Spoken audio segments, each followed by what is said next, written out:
WNYC Studios. Hi, this is Mira, one of On the Media's producers. Before we start this podcast extra, a quick request for you to help us with this week's show. So, it's a long-held convention for news outlets to bar their employees from publicly expressing any political opinions, whether on social media or at a protest or a rally. What do you think? Is it okay for journalists to participate in protests and marches or not? If you learned that a reporter attended the Women's March, say, or the March for Life, how would that affect how you saw their reporting? In this current political environment, do you think reporters should be neutral all the time or free to express their opinions? If you have thoughts on these issues, record a voice memo. Email it to onthemedia@wnyc.org. We may use it in this week's show. Oh, and please send by Thursday at noon Eastern Time. Thanks.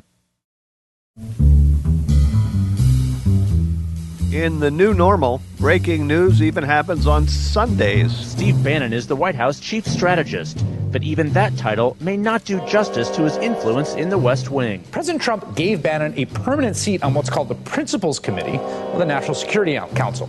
That is the body tasked with providing the president all the information he needs to make the most urgent, the most high-stakes life or death decisions about this country's security. The appointment of Mr. Bannon is something which is a radical departure from any National Security Council in history.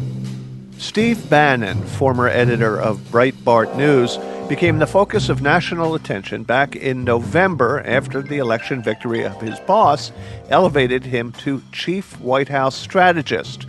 Who was this shadowy, schlubby figure? The media raked through Breitbart.com for clues. Bannon's Breitbart News website is a favorite of extremists and white nationalists. Under Bannon, Breitbart has become a platform for the alt-right movement, an amalgam of white nationalism, misogyny, and anti-Semitism. With such headlines as this: hoisted high and proud, the Confederate flag proclaims a glorious heritage. Gabby Giffords, the gun control movement's human shield. Would you rather your child had feminism or cancer? Planned Parenthood's body count under Cecile Richards is up to half a Holocaust. And data: young Muslims in the West are a ticking time bomb. Bannon himself has called Breitbart News a platform for the so-called alt-right, but he and other Breitbart staffers claim there's a distinction between providing a venue for them and personally harboring their views. Here's Breitbart editor-at-large Joel Pollack. Breitbart is not a white nationalist site. Steve Bannon is not an anti-Semite.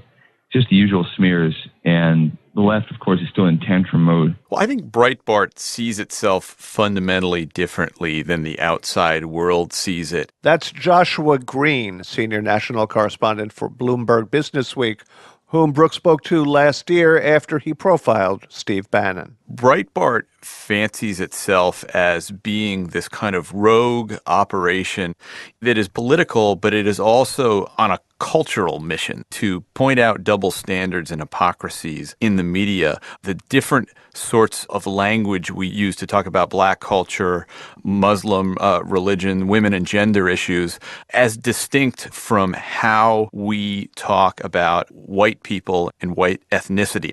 That it's broadly accepted to say Black Lives Matter, but it's not okay to celebrate, what they perceive to be white cultural heritage and raise the Confederate flag. But there's another part of what they're doing too, and that is intentionally trying to provoke and upset and offend people in order to stoke grassroots anger at the government, at the broader culture, and funnel them behind Donald Trump's candidacy, which helped him knock off everybody else in the Republican field and got him elected president of the United States.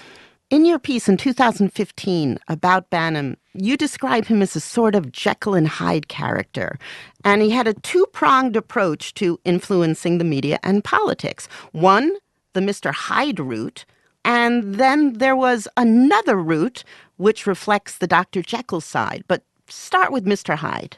Well, Hyde basically was Breitbart News, which became Bannon's avenue to reach angry populist conservatives and kind of whip them into a frenzy in opposition to Hillary Clinton, and also on a specific issue set to drive right-wing talk radio coverage and to influence Republicans in Congress. What Breitbart does that is really interesting is write about the news in a way that to me recalled the early 20th century press barons. They used to cover the news almost as a drama, as this ongoing, rolling story with heroes and villains. And that's the way that Breitbart covers things. They pick certain issues. And one of those issues was Hillary Clinton. They were priming the conservative audience to be upset and paranoid and frightened and angry about Hillary Clinton. What's the Dr. Jekyll side? Well, so the Dr. Jekyll side is interesting because it stems from a Bannon theory that the reason conservatives failed in the 1990s is that people stopped listening to them. If you remember, there were all these wild conspiracy theories that the Clintons were murderers and drug runners, and it actually filtered up into Congress and into the House of Representatives. It actually went out and did an investigation to determine whether or not Vince Foster, the deputy White House counsel who tragically committed suicide, had in fact been murdered by the Clintons. And they did this by taking, I can't remember if it was a pumpkin or a watermelon, into the backyard and shooting it with a pistol, which was intended to provide something. And that was kind of the moment when the whole anti-Clinton conspiracy stuff in the 90s jumped the shark, and any mainstream media outlet and news organization essentially at that point tuned them out. Right. And so Bannon's diagnosis was that, well, if we're going to stop the next Clinton from getting to the White House, we're going to have to arm ourselves with actual facts and research and not just nutty conspiracy theories. And Bannon's great insight was that if you could produce this stuff, you could hand it off to mainstream media investigative reporters, and they would take what you'd given them and go report it out and produce stories that would then appear on the front pages of papers like the New York Times and like the Washington Post. His Dr. Jekyll side is he is the head of a nonprofit research organization based in Tallahassee, Florida, called the Government Accountability Institute, which publishes books and reports that essentially shed light on what it considers to be cronyism in politics and business. The Government Accountability Institute is responsible for the book Clinton Cash, which investigated donations made by foreign governments to the Clinton Foundation and paid speeches made by the Clintons. And you wrote that it probably did more to shape public perception of Hillary Clinton than any of the barbs from her Republican detractors. Well, absolutely. So the book appeared in the spring of 2015, just as Clinton was getting ready to run for president. And what it did was it essentially seized the media narrative. There was kind of an iconic front page New York Times investigation by Joe Becker that looked at Clinton's connection to, I believe it was like a Canadian mining magnate who gave tens of millions to the foundation and then flew Bill to Kazakhstan on his plane. Exactly. And it all looked very odd and shady and just not the kind of behavior you'd expect Clinton to be involved in. And then there were other stories popping up in other news outlets. I don't think Clinton knew quite how to react because it didn't fit the profile of the type of scandal and attack that the Clintons were used to dealing with, because there was real research and reporting undergirding these stories. And if you look at Clinton's approval ratings over that spring, what you see is her unfavorable ratings start to climb up, up, up, up, up. You know, down at the Government Accountability Institute, he essentially had this group of researchers, of investigators digging for this stuff, but he also had a fascinating guy named Winton Hall, who is a former Donald Trump ghostwriter. He would storyboard the anti-Clinton articles he was hoping to place in various outlets, almost the way you would pitch a Hollywood movie. You quote Winton Hall saying, "Anchor left, pivot right." Exactly. And that comes straight from Bannon's belief that it is a waste of time to take this good reporting and put it in a right-wing media outlet like Breitbart News. There's much more value in placing this story in what they call the left and what you and I would call the mainstream media like the New York Times, the Washington Post. And then the way that the two sides of Bannon worked in synergy was, well, now you have these stories on the front page, on the evening news, and Breitbart can pick up its rolling narrative about how terrible and nefarious Hillary Clinton is. But instead of just making these claims, they're pointing to, look, the New York Times says so. Look, 60 Minutes has a package on this. And lo and behold, Bannon basically orchestrated an elaborate plan to deny Hillary Clinton the presidency that succeeded. You spoke to him recently, right? To Bannon? Yeah. Yeah, I spoke to him the morning after the election.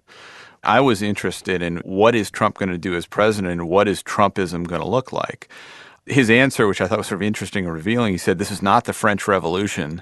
The French destroyed the basic institutions of their society, beheaded all the leaders. What Trump represents is a restoration of true American capitalism. He said at one point, I'm a Leninist. Lenin wanted to destroy the state, and that's my goal, too. So if he says it isn't the French Revolution, does he wish it were? When Bannon talks about being a Leninist, wanting to tear things down, what he's speaking of specifically is the political establishment. He talks a lot about cronyism, about how Republican ideals have been corrupted. The same bogeyman described by people like Bernie Sanders and Elizabeth Warren, the fact that politicians and banks have become too complicit and corrupt. The elites get all the upside. Working and middle-class Americans get none of it. We want to restore that balance. We want to drain the swamp. If you have Reince Priebus whispering in your ear to get along with Paul Ryan and those establishment ideas, and then in the other ear you have Steve Bannon saying, this is the biggest problem, you got to blow this stuff up. Just in my own reporting in the month or so before the election, I'm told that internally Bannon was one of the voices telling Trump, don't go out on the stump and pick these fights with Paul Ryan. And the people who were encouraging Trump in those pursuits were actually members of Trump's extended family who were kind of resentful that Ryan was behaving as condescendingly, I think, as they thought he was toward Trump.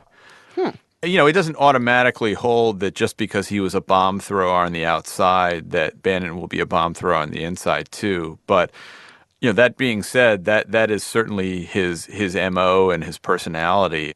Apparently one of his mantras is facts get shares, opinions get shrugs. Since Bannon's going to have a lot of facts at his disposal when he's in the White House, do you think that the strategies that he's used thus far to influence the media and politics will play out in this new role?